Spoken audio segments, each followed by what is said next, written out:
So guys, today we're going to talk about cults and the characteristics of cult leaders and the type of followers, the type of person that gets influenced into joining cults, and what sort of repercussions it has on the person. So guys, what are cults? According to the American Psychology Association, or APA, cults are religious or quasi-religious groups that have an authoritarian structure, so like a hierarchy, and they have a cult leader who is charismatic and who has power over his followers and lots of influence. And in cults, people are often exploited and manipulated, not only to join the cults, but also to remain in the cults, and people can be forced to give money to the cults or to get more followers. Either way, it's a very bad thing. Now, cults are usually led by cult leaders who are male, but there are cults who are led by cult leaders who are female too, but the majority is male, so they work kind of like a patriarchy. The cult leader is, as I said, very charismatic. He or she manipulates people into joining them, and does not care about the person in reality. He just cares about using the person, and many psychologists said that charismatic cult leaders, personality-wise, they have the dark triad of personality traits: narcissism, Machiavellism, and psychopathy. Okay, guys, so what is narcissism?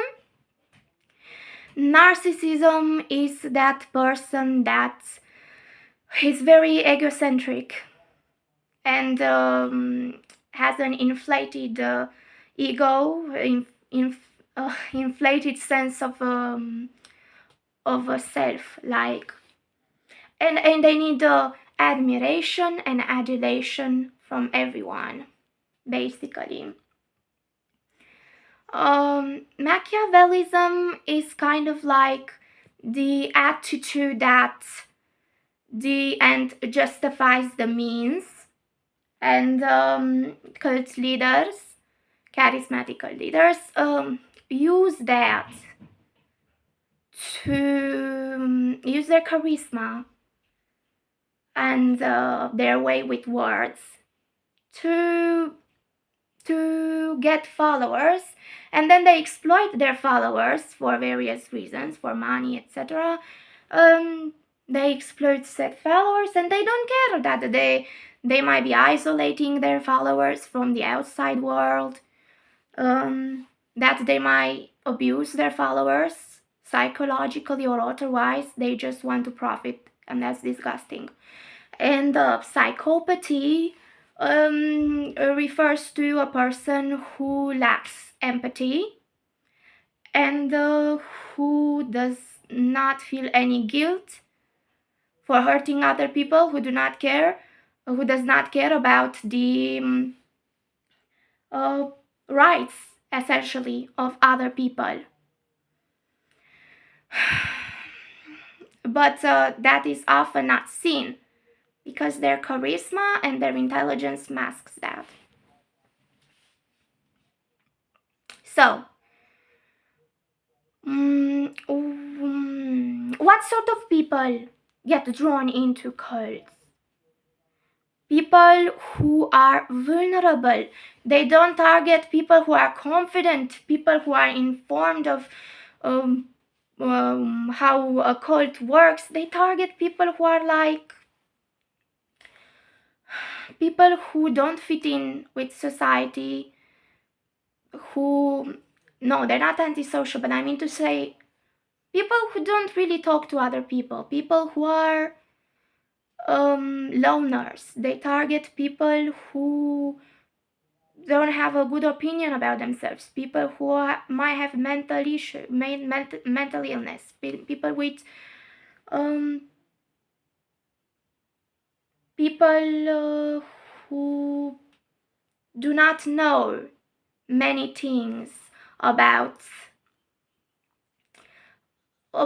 the organization itself, because they twist they use religion to basically twist what religion says to fit their purposes. So I've seen that there are many cults in many religions, but I've seen that there are cults in Christianity too.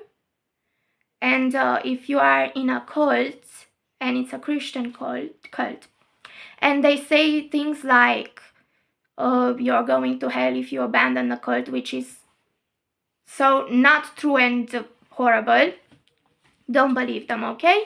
Don't be afraid to get away from the cult. Because I too am Christian. I read the Bible and I know that it's not true what they say. They're twisting it in what the Bible tells you is to love God, to love other people like you love yourself, to not judge other people, and to not force them to believe what you believe. And proof, 1 Peter 3:15, where about the not forcing other people to believe. It said that if people ask you about why you have hope in the Bible and as such, tell them, but do so with gentleness and respect. And I have not seen many people use gentleness and respect. I've seen judgmental attitudes and a lack of respect and not care. But believe you me, the cults are trying to manipulate you. They do not care about you, and if you abandon them, then that is good. You will not go to hell. Read the Bible, inform yourself. Basically, if you still want to be Christian, inform yourself, please, or inform me. Well, basically, you have to believe in Jesus and to love Him, to do good. God died on the cross so that you could have eternal life, is what it says in the Bible. And if you believe that, you're saved. You also have to be good, to not cheat, to not lie, to love everyone else like yourself, but not so that you could gain eternal life, because eternal life is a gift from God. Just because you love God and to be a good Christian. If you believe that. But no one gets to force you to believe something. It's not okay, and no one should judge you for having different beliefs. That's that, guys. And about cults. So there are 2 types of cult followers: first generation followers and second generation followers. The first generation followers are the people who were born in the cult. They do not know many things about the outside world. They think that people who want to get them away from the cult are evil and want to hurt them. They might not have an education, might not have skills, might not know how to handle real life, how to survive. And I read that it is harder to break out the cult mentality in therapy, harder to help them basically than second generation cult members who already had jobs or already had an education. They were not born in the cult. They had some skills. The second generation followers basically feel like their life lacks a purpose, and they feel like they get that purpose or acceptance from the cult, but it's not true, guys. It's an illusion. They just want to use you. And they might feel tempted to rejoin a cult when they get out of the cult, if they don't find good true friends, and if they feel like their life doesn't have a purpose again. So, but basically, how do they operate? How do they try to get followers? Well, they use different tactics. Cult leaders are strategic. They use tactics such as love bombing. Now, what is love bombing? It's a type of emotional abuse, basically. People try to influence you through means such as by giving you exaggerated compliments, the kind of compliments where they say, my life would have no purpose without you. And they call you their soulmate. Yes, but that happens in the second date or the first date. That's a red flag. They want to use you. Or if they try to give you gifts, they repair your car, they give you expensive clothes and such. Well, yes, lovers or married people do give themselves gifts like that, but people that love bomb might try to say, I gave you all that, now you owe me. And it's not okay. You have to be careful. Other than that, they isolate their followers from the outside world, from their friends, from their families. Another clue to recognize if you're in a cult, they twist the narratives. They try to make you feel guilty if you leave the cult. Like Christian cults might say, you'll go to hell if you don't do that. I found on Reddit that, seriously. It was a story, but I found it a long time ago and I don't remember the name of the cult. But you can try to search on Reddit. Anyway. And other than that, they also try to make you to give them money. And I also heard that they don't allow you to marry whoever you want. They have forced you to marry someone, and that it's approved by the cult leader. It's horrible, guys. The cult leader is not God. Who does he think he is? Or she? Excuse me. So, guys,